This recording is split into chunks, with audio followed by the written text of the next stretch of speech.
all, welcome back to my channel, Gokapriya Kumar's podcast. இன்னையோட story பார்க்கலாமா? இன்னைக்கு நம்ம பார்க்க போகிற ஸ்டோரி கிரீடி பாய்.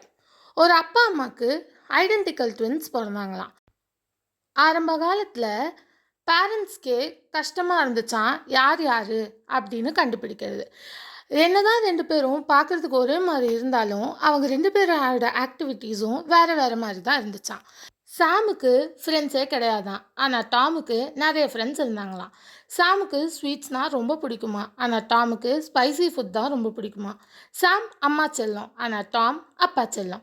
சாம் ஜெனரஸும் செல்ஃப்லெஸ்ஸாகவும் இருந்தானா, ஆனால் டாம் கிரீடியும் செல்ஃபிஷாகவும் இருந்தானா.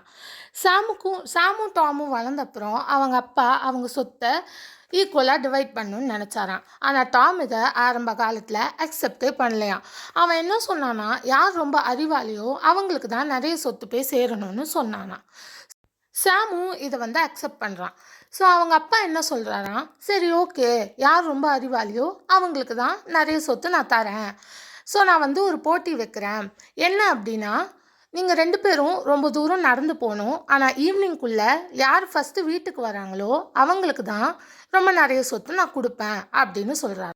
இந்த போட்டியோட ஃபஸ்ட்டு ரூல் என்ன அப்படின்னா, ரெண்டு பேருமே வாட்ச் எடுத்துகிட்டு போகக்கூடாது. ஸோ டைமே பார்க்க முடியாது ரெண்டு பேராலையும். இவங்க ரெண்டு பேரும் கிளம்ப ஆரம்பிக்கிறாங்க. சாம் பொறுமையாக நடக்கிறான், ஆனால் டாம் வேக வேகமாக நடக்கிறான். ஏன்னா டாமுக்கு பேராசை ரொம்ப அதிகம்.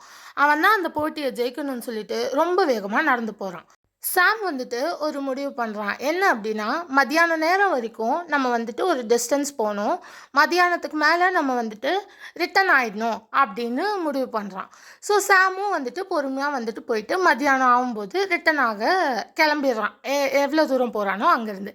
ஆனால் நம்ம டாம் இருக்கார் இல்லையா, அவர் ரிட்டனே ஆகலை. ரொம்ப தூரம் நடந்து போயிட்டே இருக்கான். அவன் ஈவினிங் ஆனதையே மறந்துட்டான். ஸோ சாம் ஃபஸ்ட்டு வீட்டுக்கு வந்துடுறான்.